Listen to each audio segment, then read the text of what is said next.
বলে স্বৈরাচার দমনের জন্য জীবন দেব না, এমন একটা রাষ্ট্র বিনির্মাণ করব যেখানে আর কোনো স্বৈরাচারী জন্ম নেওয়ার মাথা উঁচু করে তরবার ঘোষণা দিতে পারবে না।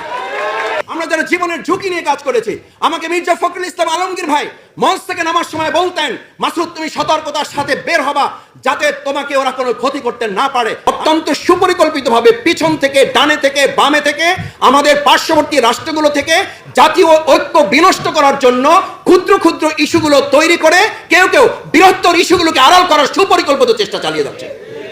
আমি খুব পরিষ্কার বলি, 16 বছরের ঘটনার ইতিহাস কি মাত্র 5 মাসে শেষ হয়ে যাওয়ার কথা? 16 বছরের ঘৃণ্য ন্যাক্কারজনক ঘটনা কি 5 মাসে ইতিমধ্যে কবর রচনা হয়ে যাওয়ার কথা? আমাদেরকে 16 বছরের ইতিহাস ভুলিয়ে দিয়ে 5 মাসের ইতিহাসে আমাদেরকে ঢুকিয়ে দিতে বাধ্য করছে যারা, তাদের বিরুদ্ধে লড়াই আমাদের করতে হবে। আসসালামু আলাইকুম। চেতনায় বাংলাদেশ এই আলোচনা সভায় বাংলাদেশ জামাত ইসলামী, বিএনপি সহ বাংলাদেশের বিভিন্ন রাজনৈতিক দলের নেতারা উপস্থিত ছিলেন। সেখানে বক্তব্য রেখেছেন বাংলাদেশ জামাত ইসলামী ঢাকা মহানগরী দক্ষিণের সেক্রেটারি ডক্টর শফিকুল ইসলাম মাসুদ।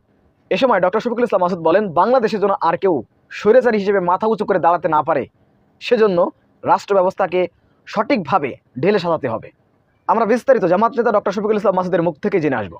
সম্মানিত সুধীমণ্ডলী, ভাই এবং বন্ধুগণ, আমরা আমাদের যে সুন্দর বাংলাদেশ বিনির্মাণের স্বপ্ন দেখি, সেই সুন্দর বাংলাদেশ বিনির্মাণের প্রথম ধাপ হচ্ছে বিগত 17 বছরে আমাদের এই প্রিয় মাতৃভূমি বাংলাদেশে 2006 সালের 28শে অক্টোবর যখন একটা সুন্দর পরিস্থিতির মধ্য দিয়ে ক্ষমতা হস্তান্তরের প্রক্রিয়া চলমান ছিল, সেই সময় খুনি হাসিনা লগি বৈঠার নির্দেশ দিয়ে সাধারণ মানুষদেরকে পিটিয়ে পল্টন সহ সারা দেশে 33 জনকে যে হত্যা করেছে, সেখান থেকে বিচারের প্রক্রিয়া শুরু করার মধ্য দিয়ে একটি সুন্দর বাংলাদেশ বিনির্মাণের কার্যক্রম শুরু করা উচিত। দ্বিতীয় হচ্ছে 2013 সালের 5ই মে ইসলাম বিদ্বেষী, আলেম বিদ্বেষী এবং দেশের স্বাধীনতার সার্বভৌম বিদ্বেষী সেই সরকার তৎকালীন সময়ে আলেমদের প্রতি তারা যে ন্যাক্কারজনক হত্যাকাণ্ড পরিচালনা, সেটার বিচার দিয়ে যদি শুরু করা যায়, একটা সুন্দর বিনির্মাণ করা বাংলাদেশের যে স্বপ্ন আমরা দেখি, সেটিও আমাদের পক্ষে সম্ভব। আপনাদের নিশ্চয়ই মনে থাকার কথা, সরকার ক্ষমতায় আসার পর 2008 সালে মাত্র কিছুদিনের মধ্যে তারা সর্বপ্রথম টার্গেট করেছিল বাংলাদেশের সবচেয়ে চৌকস বাহিনী হিসাবে খ্যাত আমাদের সেই সময়ের যে বিডিআর বাহিনী ছিল, যে বাহিনী আমাদের প্রত্যেকটা সীমান্ত এলাকা পাহারা দেওয়ার জন্য জীবন বাজি রেখে দেশপ্রেমের চেতনায় উজ্জীবিত হয়ে দেশের মানুষকে সামনে রেখে তারা ভূমিকা পালন করত। সর্বপ্রথম তারা আমাদের সেই চৌকস এবং অত্যন্ত দেশপ্রেমিক, বুদ্ধিমত্তা এবং তারা দেশ স্বাধীনতার পক্ষের একটা চেতনা যারা লালন করত, তাদেরকে হত্যা করার মধ্য দিয়ে মূলত বাংলাদেশের স্বাধীনতার সার্বভৌমত্বকে হত্যা করার সেদিন সিদ্ধান্ত তারা গ্রহণ করেছিল। সুতরাং সেদিন বিডিআর বিদ্রোহ না, মূলত বিডিআর হত্যাকাণ্ড তারা পরিচালনা করেছে।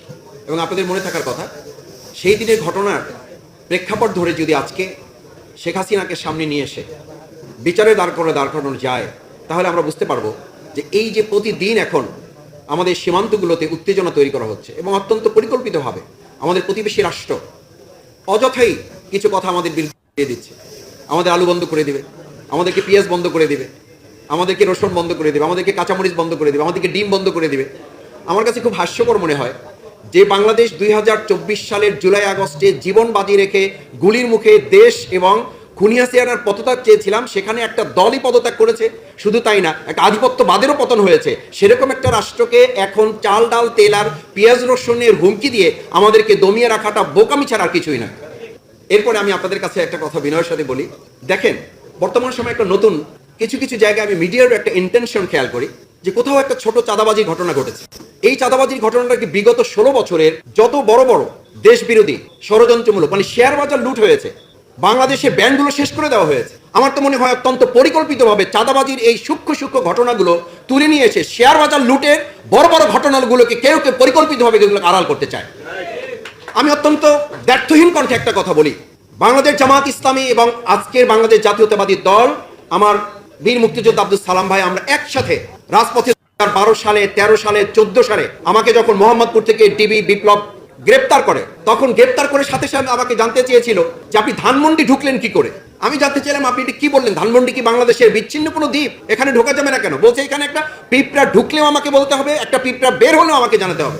আমি বললাম আমার তো এটা জানা নেই যে বাংলাদেশ থেকে ধানমন্ডিকে বিচ্ছিন্ন করে দেওয়া হয়েছে, অথবা বাংলাদেশ থেকে ধানমন্ডি স্বাধীন আছে, অন্যান্য সমস্ত এলাকা পরাধীন করা হয়েছে, অথবা অন্যান্য সব এলাকা স্বাধীন আছে, ধানমন্ডিকে পরাধীন ঘোষণা করা হয়েছে, অথবা এটা ভারত কিংবা অন্য রাষ্ট্রের অঙ্গরাজ্য হিসেবে ঘোষণা করা হয়েছে, এটা আমার জানা ছিল না।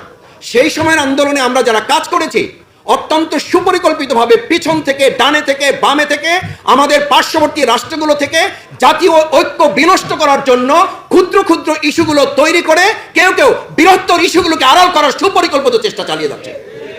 আমি খুব পরিষ্কার বলি, 16 বছরের ঘটনার ইতিহাস কি মাত্র 5 মাসে শেষ হয়ে যাওয়ার কথা? 16 বছরের ঘৃণ্য ন্যাক্কারজনক ঘটনা কি 5 মাসে ইতিমধ্যে কবর রচনা হয়ে যাওয়ার কথা? আমাদেরকে 16 বছরের ইতিহাস ভুলিয়ে দিয়ে 5 মাসের ইতিহাসে আমাদেরকে ঢুকিয়ে দিতে বাধ্য করছে যারা, তাদের বিরুদ্ধে লড়াই আমাদের করতে হবে। আমাকে মাঝে মধ্যে জিজ্ঞেস করে, কেউ কেউ বলে, ভাই অমুক জায়গায় এটা ঘটেছে, ভাই অমুক জায়গায় এটা ঘটেছে। কে? বহু জায়গায় এটা প্রমাণিত হয়েছে। যারা ঘটিয়েছে তারা বিগত 16-17 বছরের সেই দশকদের মধ্যে থাকা লোকেরা কেউ কেউ এখন ছদ্মবেশে আমাদের মধ্যে ঢুকে আমাদের ঐক্য এবং আমাদের ভাবমর্যাদা নষ্ট করার ষড়যন্ত্র তারা করছে। আমি আর একটা কথাও বলি, আমার সম্মানিত ভাই এবং বোনেরা, আজকে চেতনা বাংলাদেশ, আমি এটাও পরিষ্কার করতে চাই, বাংলাদেশের স্বাধীনতা, সার্বভৌমত্ব এবং এটাকে সামনের দিকে এগিয়ে নিয়ে যাওয়ার লক্ষ্যে আমরা যারাই কাজ করছি তাদের প্রথমে এটা ভাবতে হবে যে এই আওয়ামী লীগকে ছাত্রলীগ নিষিদ্ধ করা হয়েছে। আমি আজকে এখানে প্রশাসনের নিশ্চয়ই লোকেরা আছেন, আমরা সেই সময় আমাদের আলেমদের হত্যা করা হয়েছে, দ্রব্যমূল্যের ঊর্ধ্বগতি, আমাদের ভাইদেরকে হত্যা করা হচ্ছে, গুম করা হচ্ছে।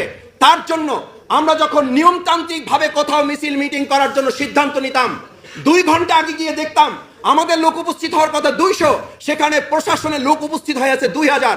আজকে যারা 1 মিনিট 1.5 মিনিটের ঝটিকা মিছিল করেন, প্রশাসনের গোয়েন্দা সংস্থা কোথায় থাকেন যে তারা তাদেরকে গ্রেফতার করতে পারেন না, অথচ তারা নিষিদ্ধ সংগঠন হিসেবে পরিচিত হয়ে আছে। আমার সবশেষ কথা হচ্ছে, সম্মানিত ভাই এবং বন্ধুগণ, প্রিয় মাতৃভূমি বাংলাদেশ, এই বাংলাদেশের অর্জিত 2024-এর জুলাই আগস্টের যে একটা ঐক্যবদ্ধ আন্দোলনের ভিত্তিতে জাতীয় ঐক্য বিনির্মাণ হয়েছিল, সেই ঐক্যকে বিনষ্ট করার জন্য, সেই ঐক্যকে ভেঙে দেওয়ার জন্য আজকে ছোট্ট ছোট্ট ইস্যুগুলোকে আমাদের সামনে বড় করে তুলে আমাদের বিগত 17 বছরের শেয়ার বাজার কেলেঙ্কারি, আমাদের ব্যাংকগুলো ডাকাতি করা, আমাদের দুর্নীতির আকণ্ঠ নিমজ্জিত একটা রাষ্ট্রের যেই সমস্ত লোকেরা, এটা পুরো একটা পদত্যাগী পরিবার হিসেবে গোটা বিশ্বে এখন পরিচিতি পেয়েছে। সুতরাং সেরকম একটা পরিবারকে আজ আমাদের মাথায় রাখতে হবে, শুধু ছাত্রলীগ নয়, আওয়ামী লীগকেই চূড়ান্তভাবে তাদেরকে নিষিদ্ধ করে একটা চেতনার বাংলাদেশ বিনির্মাণের জন্য আমাদেরকে সিদ্ধান্ত গ্রহণ করতে হবে। আমি আপনাদের অনুরোধ করে আহ্বান জানাই, আসুন বাংলাদেশ জামাত ইসলামী আমরা সম্মিলিতভাবে বাংলাদেশ জাতীয়তাবাদী দল এবং আমাদের অন্যান্য সমস্ত যে দলগুলো গণতান্ত্রিক প্রক্রিয়ায় যারা আমরা কাজ করি, বিগত 16 বছরে আমরা যারা জীবনের ঝুঁকি নিয়ে কাজ করেছি, আমাকে মির্জা ফখরুল ইসলাম আলমগীর ভাই মঞ্চ থেকে নামার সময় বলতেন, মাসুদ তুমি সতর্কতার সাথে বের হবা যাতে তোমাকে ওরা কোনো ক্ষতি করতে না পারে। আমি এটা আমার কথা বলছি এই কারণে নয় যে আমার 3 বার যখন জেল থেকে বের করে আমাদেরকে আবার হাত পা বেঁধে ফেলে রাখা হতো, 7 দিন 5 দিন 9 দিন 10 দিন পরে আমাদেরকে আবার কোর্টে চালান দেওয়া হতো, হাস্যকর মনে হতো, বলতো যে গতকাল রাতে রামপুরা ব্রিজ থেকে তাকে গ্রেফতার করা হয়েছে।